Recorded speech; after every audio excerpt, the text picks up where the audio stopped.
Within an hour from now, Prime Minister Narendra Modi is going to land in the United States. He's visiting for this year's Quad Summit. But a lot is on the agenda. In total, it will be a 3-day visit, and it will start from Wilmington in Delaware. Remember, Delaware is US President Joe Biden's hometown.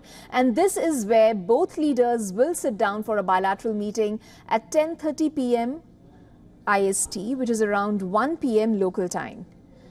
Right after which the Quad Summit will commence. At the summit, India, Australia, Japan and the United States come together with an aim to support an open, free and inclusive Indo-Pacific. The leaders are expected to review the progress achieved by the Quad over the past year and then set the agenda for the year ahead. India will be hosting the Quad Leaders Summit next year. The summit is going to be followed by an intimate dinner hosted by President Biden. Also on the agenda is United Nations Climate Action Summit. Prime Minister Modi will be addressing the summits of the future at the UNGA. The theme of the summit is multilateral solutions for a better tomorrow. UN Secretary General Antonio Guterres has called this a once-in-a-generation UN summit. Now, on the sidelines of the summit, Modi will also hold bilateral meetings with several world leaders and discuss issues of mutual interest.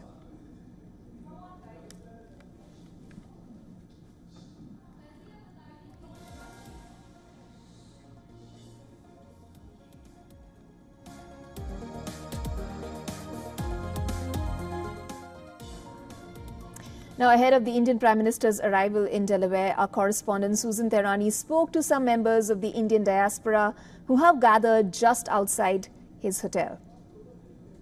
So as a member of the diaspora, it's really important for us to come through, show support, and basically be here for when the Prime Minister comes and show not only the Prime Minister, but the city of Wilmington, the world, that we have a relationship here that's not just India or the United States, but a combination of the two. We're here to welcome our Prime Minister Narendra Modi to Delaware. We're here to see him and we're excited to welcome him to Delaware. This is such a great honor for us living in Delaware that he's actually coming to our small state of Delaware. I think it helps, both countries to, gather and share their relation. And our Prime Minister Modi, he has done so much for our country. So I think it's really important. And that's why we are here to welcome him. Well, joining us live now from Delaware is our correspondent Susan Tehrani. Hi, Susan. I'm told that you are at the DuPont Hotel in Wilmington, the very hotel where Prime Minister Modi is to arrive after he lands in the United States. Tell us what you're seeing around you. Tell us about the security arrangements that are in place there. Yeah, as you can see, it is a vibrant atmosphere outside of the DuPont Hotel. We have these beautiful performers who are waiting for Prime Minister Modi to come. They've been here since the morning. They've been performing, and they've really changed the mood and the atmosphere of what was really a pretty quiet street and what probably normally is. They've been performing. I want to talk to one of them and really talk about how, why is it so important that Prime Minister Modi has come, and why is it so important for you guys to gather here? If you can step forward, I can talk to you. So we all are Indians, and we are so excited to have him.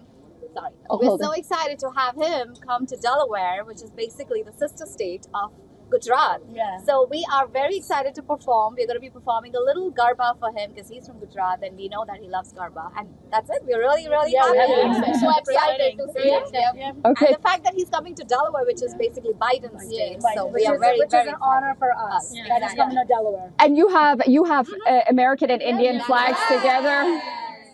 And what does that signify for you, American-Indian relations? Because that's what we are. And the relationships are pretty strong. It's been strong, and we hope that it continues to do that. We're all born in India, but our kids are born here.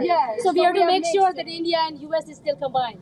Right. Okay. So as you can see, these beautiful ladies, not only are they going to perform for Prime Minister Modi and for all of us, as a matter of fact, there's a group of Indian diaspora inside the hotel waiting for the Prime Minister. But also, it's important for them to be here, not only regarding India-US relations, but also because They call Delaware the sister city of Gujarat. So it's very significant for the Indian American community.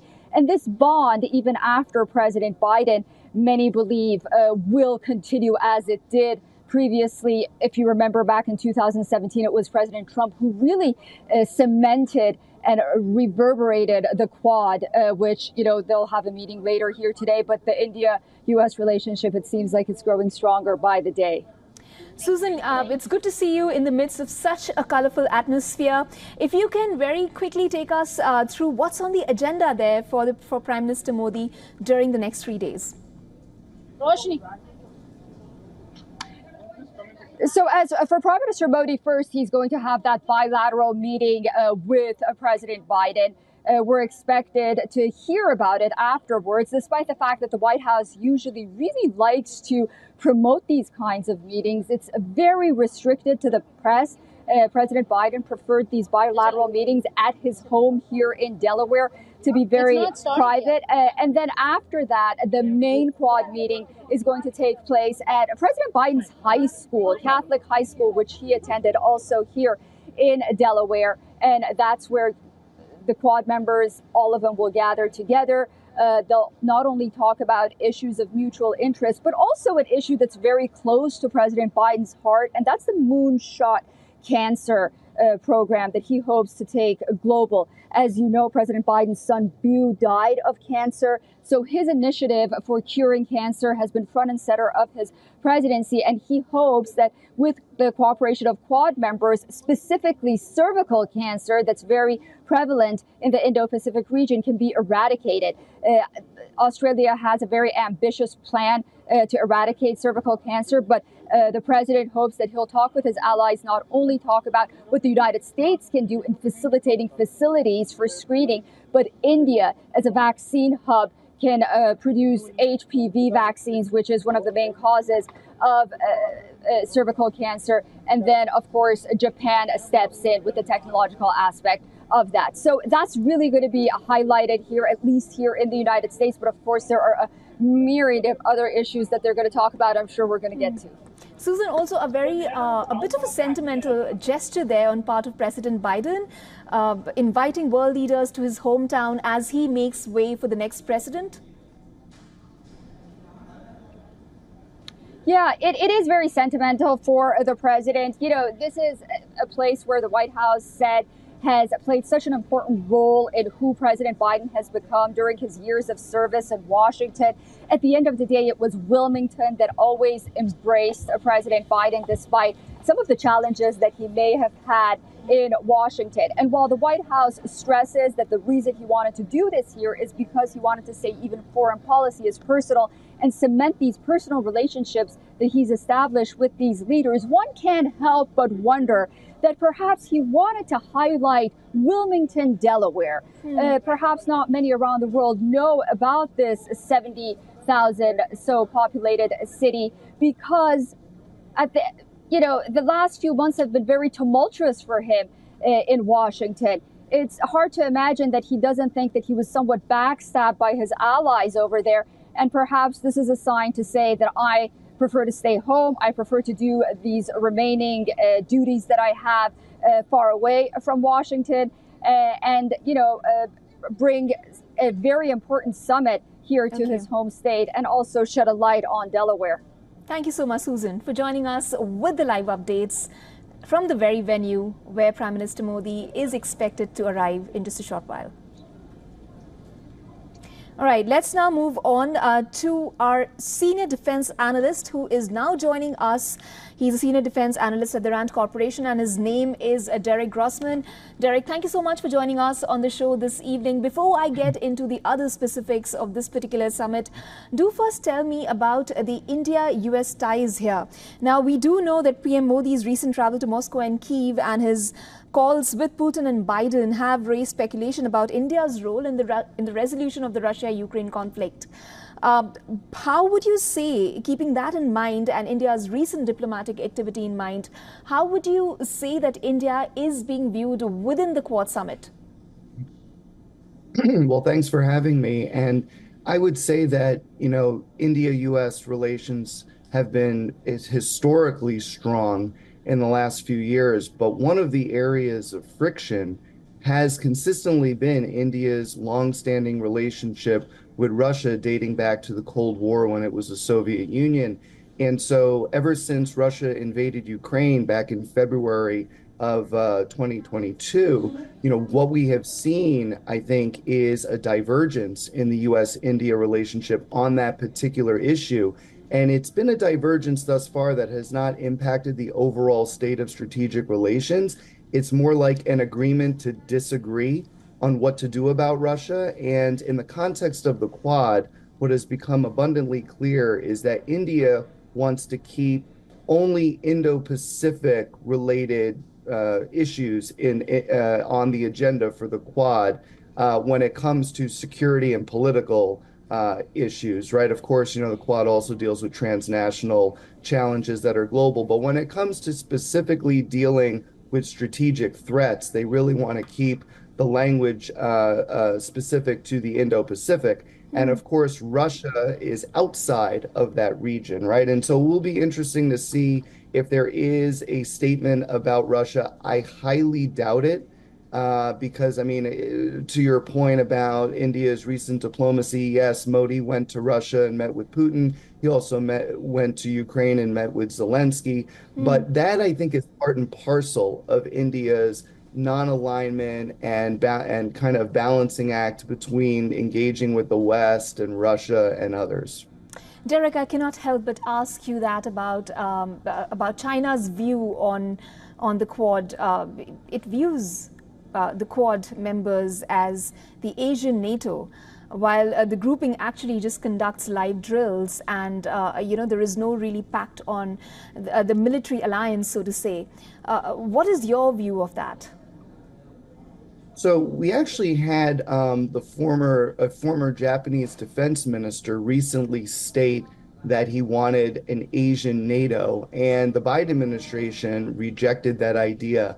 Not because necessarily it wouldn't be good for the United States, but because it's really an impossibility. The Indo-Pacific is so incredibly diverse in its threat perceptions. And frankly, most of the countries are non-aligned like India, right? And don't want to have to choose between the United States and China as their competition continues to intensify. And so the United States is not on board at all with an Asian NATO. The Quad, I think, is fundamentally different because it started out as a strategic and defense. Actually, it started out as a humanitarian assistance and disaster relief discussion back in 2004 after the tsunami hit Indonesia. But over time, it kind of evolved into this more strategic and defense-related discussion. But really think about it as like a forum to discuss things of mutual concern, but not necessarily putting anyone on the hook to provide resources to address those threats. And I think what'll be very interesting that comes out of Delaware today is this notion of the 4 Quad members doing joint Coast Guard patrols and also kind of increasing maritime awareness. And I mean, that's maritime security awareness. I mean, that's all code for dealing with China as the rising threat in the region. Right. Then Derek, given what you just said, what would you say about Australia staying back from the Quad, possibly not wanting to, have a thing or two against with China there? Well, I think Australia has actually surprised everybody in the sense that, remember, they had a transition from a conservative government that was fairly hawkish on China to then a Labor government, a liberal government, and it was unclear whether Australia would maintain that particular approach toward China. But under Prime Minister Albanese, they have done so. They have doubled and tripled down on initiatives such as AUKUS, the Australia UK-US security agreement that is headlined by jointly producing nuclear-powered submarines, among many other things that they're doing. It's all designed to counter China. And so I think Australia has been, for the United States at least, has been a pleasant surprise. Sure. And I think that tone is set to continue. And, let's not forget that the main reason why the Quad fell apart back in 2007, 2008 timeframe, and then was only revived in 2017, right? But why did it fall apart? Because of domestic political transitions in each of the Quad members. And so the Biden administration's clear they want to preserve the Quad for future political transitions, basically insulate it and make it a thing that will sustain the test of time. Okay, thank you so much, Derek Grossman, for joining us on the broadcast today. Thank you for having me. For all the latest news, download the WION app and subscribe to our YouTube channel.